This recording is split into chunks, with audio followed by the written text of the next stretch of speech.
Tonight, they're off. Thanksgiving travelers get an early start going over the river and through the woods, and this year, through the scanner. I'm Katie Couric. Also tonight, the clash of the Koreas. The North and South exchange artillery fire in one of the most dangerous confrontations since the Korean War. The baby boom that could bust Social Security. Should the retirement age be raised for tens of millions of Americans? And April in the Abbey. William and Kate set the date for their royal wedding. From CBS News World Headquarters in New York, this is the CBS Evening News with Katie Couric. Good evening, everyone. The Thanksgiving getaway is underway. Travelers dealing with crowded roads, gas prices 24 cents higher than last year, crowded planes, the security concerns that come with every holiday these days, and now the new screening procedures at the airports. None of that is keeping an estimated 42 million Americans from traveling this Thanksgiving, 11% more than last year. We have correspondents at two of the nation's busiest airports tonight. Mark Strassman is in Atlanta, but first, Dean Reynolds is in Chicago tonight. Dean, these new measures aren't really keeping people away from the airports, are they? No, Katie, they're not. In fact, the pace is quickening here at O'Hare. The lines are beginning to grow. Despite the controversy over these airline security issues, AAA says airline flight travel in this holiday season will increase this year. Travelers today tried to get out ahead of the expected holiday wave at a number of U.S. airports.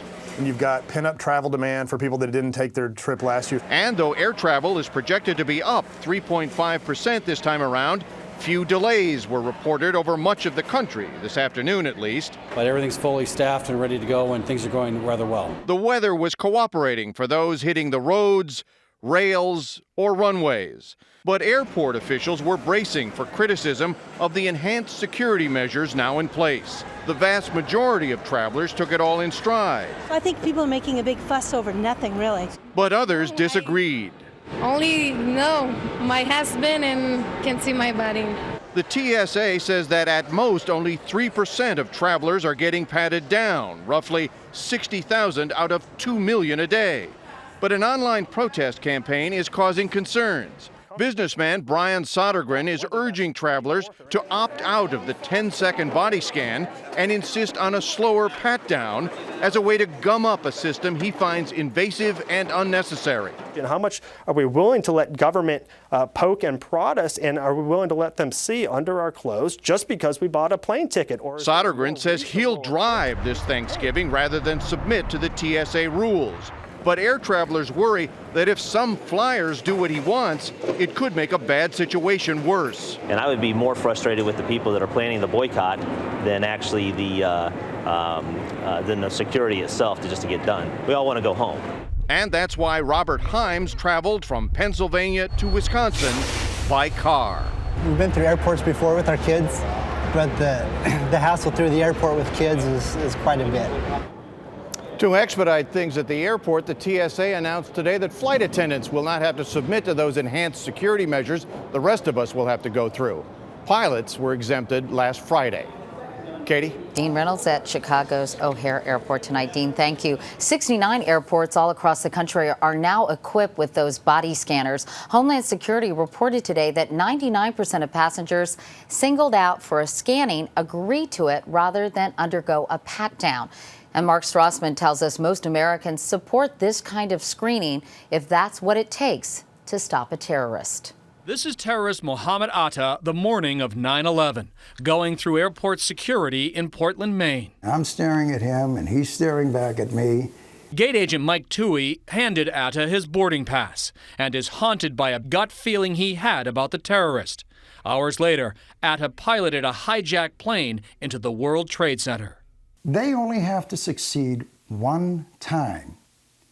We have to be correct 100% of the time. After the so-called underwear bomber failed to blow up an American airliner last Christmas Day, the TSA accelerated installing its full-body scanners, trying to balance the terror threat against the clamor over security scans, pat-downs, and the battle cry, "Don't touch my junk." Just last week, a CBS News poll showed 81% of Americans favored full-body scanners. But this week, in another poll, only 64% support them, and half oppose pat-downs. They're whining. I'm sorry. What's more important to you? Your junk? Your safety? And some airport safety experts believe the scans and pat-downs are still nowhere near enough. They must be proactive and not reactive. Isaac Yafet is the former security chief of Israel's El Al, the airline with the world's toughest security. Every passenger is interviewed before boarding. Yafet says that TSA's approach is fundamentally wrong, too reliant on technology and luck. Okay, please come on out. Interview people, check their passport, ask the questions. It's not complicated. But it is challenging. Just here in Atlanta, 1.7 million people will pass through this airport over Thanksgiving break. And to call it a success, TSA must do its job with every one of them. Katie? Mark Strassman in Atlanta. Mark, thank you so much. And turning overseas, a confrontation today between the two Koreas.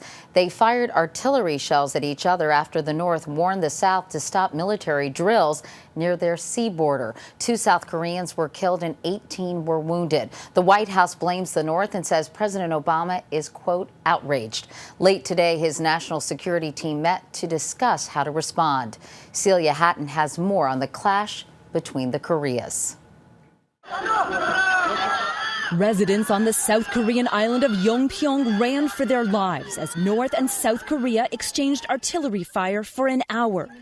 Dozens of shells rained down on the island and its fishing village near the disputed Korean border. It was like war. My house burned down, says this resident, one of 1,200 civilians who were evacuated from the now empty island. It was the worst military confrontation between the Koreas in decades. As soon as the shooting stopped, a war of words began, with each country claiming the other fired the first shots. All this took place amid heightened tensions on the Korean peninsula. North Korea is in the process of passing power from the country's ailing leader, Kim Jong-il, to his son, the inexperienced Kim Jong-un. He's protecting his own regime. He's propping up his son for the future, and he's trying to protect the regime of Kim Jong-il, his father Kim Il-sung, his son Kim Jong-un, for eternity. Many believe that's why the North is being more provocative. In March, the North allegedly torpedoed and sank a South Korean warship, killing 46 sailors. On November 12th, Kim Jong-il's regime unveiled its newest nuclear facility, capable of enriching weapons-grade uranium. It was just stunning. The sophistication of the facility was a surprise to visiting American scientists. And I said, oh my God, they actually did what they said they were going to do. South Korea's president, Lee Myung-bak, warned that the South won't tolerate attacks on civilians. As these confrontations escalate, so does the threat of a full-blown Korean confrontation the world has tried to avoid. Celia Hatton, CBS News, Beijing. Meanwhile, in Afghanistan, after 9 years of war, NATO and Afghan leaders felt the time was right to open a dialogue with the Taliban. They even held secret meetings with an insurgent leader. At least that's what they thought they did. Here's Chief White House correspondent Chip Reed with one incredible story. In recent months, U.S. and NATO forces have provided safe passage for Taliban leaders from their hideouts in Pakistan to Kabul for preliminary talks with Afghan leaders, including President Hamid Karzai. Both sides hoped the talks might eventually lead to negotiations to end the war. But there's one major problem. Sources say the top Taliban official in the room, Mullah Akhtar Mohammad Mansour, was really an imposter. According to one report, a lowly shopkeeper who received large sums of money from Afghan officials to attend. President Karzai today denied he ever met with the man, calling the reports propaganda. But the top U.S. commander in Afghanistan, who has encouraged talks with Taliban leaders, said he wasn't surprised by reports of a fraud. There was skepticism about one of these all along, and it may well be that that skepticism was well-founded. Theories of why the man posed as a Taliban leader range from a simple get-rich-quick scheme to an elaborate deception by the Taliban or even Pakistan in retaliation for being cut out of the talks. The damage done is a damage done to the credibility of the United States and the Karzai government because they were in essence dealing with a con man. Now, efforts to talk to the Taliban are expected to continue, but this incident is a warning about how easy it is to get burned. Katie? Chip Reed at the White House. Chip, thank you.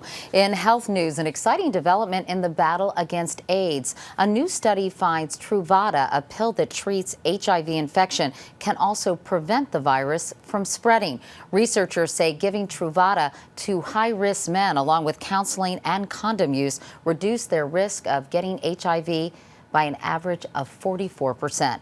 Meanwhile, Pope Benedict says for the first time that condoms are okay to protect against HIV and other diseases. That historic statement is in a new book released today, as the UN announced increased condom use has led to a 20% drop in new HIV infections worldwide over the past decade. Elaine Quijano has more on the Pope's new approach to AIDS.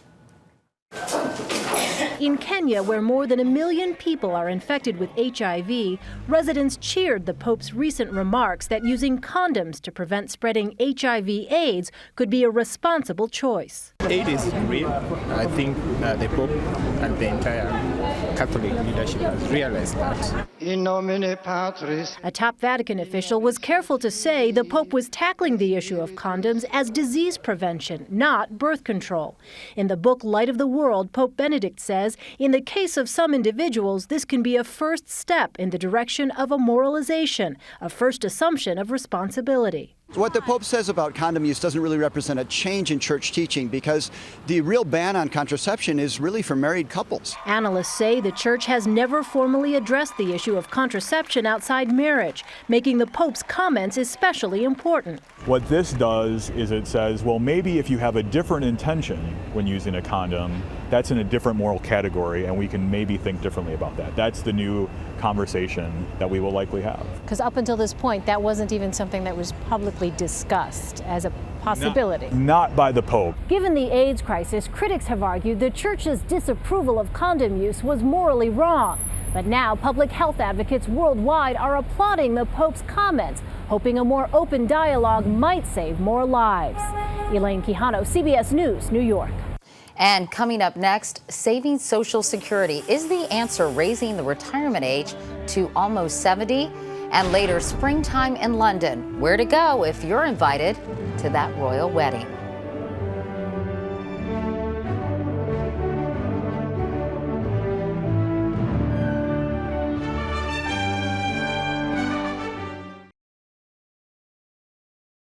They can see the goalpost. The oldest of the baby boomers turns 65 next year, and for many, that means retirement.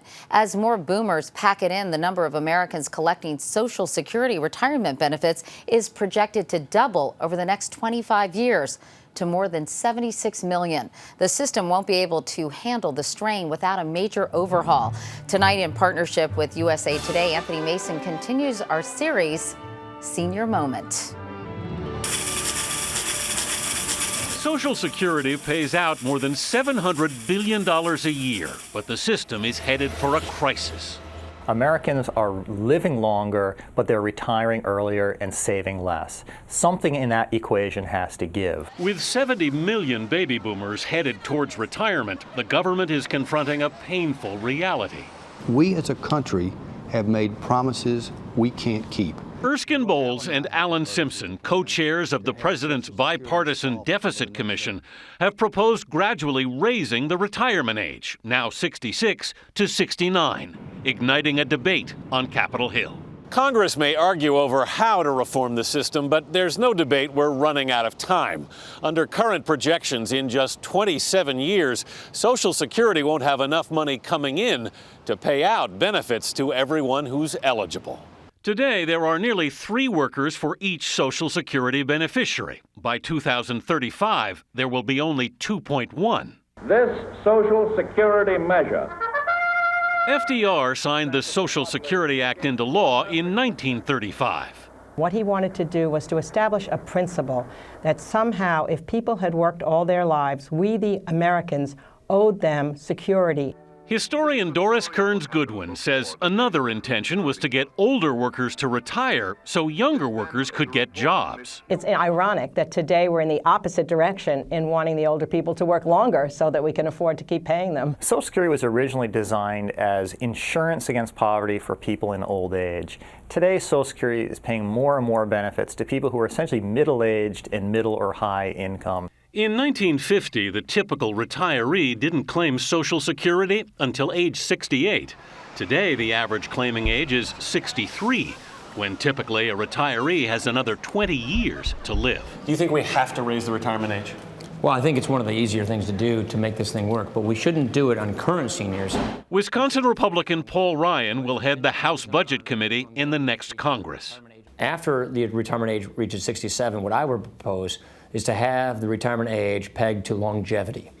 The increases would be phased in over decades. So for my generation, the retirement age will be 67. For my kids, 68, 69 down. It wouldn't reach 70 until the year 2103. Nearly a century from now, the workers who'd have to worry about that have not even been born yet. A government study did raise a red flag last week, warning that raising the retirement age would hurt poorer workers the most and increase disability claims by those elderly unable to work. Katie? And Anthony, what about people who have very physical jobs? Yeah, sure. And they have to retire earlier? Most of these proposals would create a special category for them. The deficit commissions, for example, would create what they call a hardship exemption for those who are unable to work beyond 62. And raising the retirement age alone is not going to solve all the problems with Social Security. No, hard to believe, but that's not enough. All these proposals essentially call for more sacrifices, which likely mean a reduction in benefits for the wealthy as well as higher payroll taxes for the wealthy, too. All right. Anthony Mason. Thanks so much, Anthony. And when we come back, a place where turkeys rule the roost, even during Thanksgiving week. In Texas, a Catholic priest charged with sexually abusing a teenage boy is now accused of trying to have the boy killed. John Fiala was arrested after meeting with an undercover police officer last week. The police say a neighbor reported that Fiala had offered him $5,000 to murder the alleged abuse victim. Meanwhile, a scare in the air today. A passenger on a Southwest flight from Burbank, California to Phoenix found a fully loaded ammunition clip on the floor. The plane landed safely in Phoenix, but everyone had to be rescreened. An airline spokesman says someone in law enforcement accidentally dropped the clip during a prior flight. Now, you'd figure a turkey would be too chicken to show its face in public during Thanksgiving week, but here in New York City, of all places, 100 wild turkeys have taken over a neighborhood on Staten Island. They walk where they want, when they want, staring down drivers. If anyone had thoughts of serving one on Thursday, forget it. They're protected by law. And still ahead, William and Kate will make history in a church that has seen quite a lot of it. And finally tonight, the date is set, Friday, April 29th, the Feast of St. Catherine. The place, Westminster Abbey. As Mark Phillips reports, it will be a wedding fit for a future king and his bride, and 2,000 of their closest friends. Unlike her granddaughter-in-law-to-be, the Queen was not checking out the wedding facilities at Westminster Abbey when she attended a Church of England function there today. It was Kate Middleton who had provided a major wedding location hint when she visited last week. But now it's official. The invitations, perhaps like this one, can go out. William and Kate will join the long list of royals who have used the Abbey for 9 weddings, 38 coronations, and 17 funerals over 1,000 years. The Queen herself was married here to the then Philip Mountbatten. Side by side they appear, heading the procession down the nave. And William's been here before, too. Once at his uncle Prince Andrew's failed marriage to Sarah Ferguson. That's him as a child behind the then happy couple. And that's him at his mother, Princess Diana's Abbey funeral when he was just 15. Westminster Abbey was always the odds-on favorite for the wedding, although it's a brave choice for William because of his very personal tragic memories here. Still, the other possibility, St. Paul's Cathedral, in marital omens at least, was possibly a worse choice. St. Paul's, where William's parents married, and we know how that ended. Both of London's big cathedrals come with royal baggage. They're both, in a sense, associated, I don't want to say tainted, with Princess Diana and that doomed marriage. I mean, we know that Kate Middleton has got the ring of doom already on her engagement finger. Kate may now wear Diana's engagement ring, but will this wedding, in these tough times, be another fairy tale extravaganza? The word fairy tale hung over them like the moment at which the bad fairy appears at your wedding and lays a curse upon you. But are we stuck with it? We are. For the record, the Queen, and to a lesser extent Kate's parents, will cover the wedding costs, except for the expected $100 million or so security bill. Was that Her Majesty making her first down payment on the Abbey's collection plate? Mark Phillips, CBS News, London. And that is the CBS Evening News for tonight. I'm Katie Couric. Thank you for watching. Good night.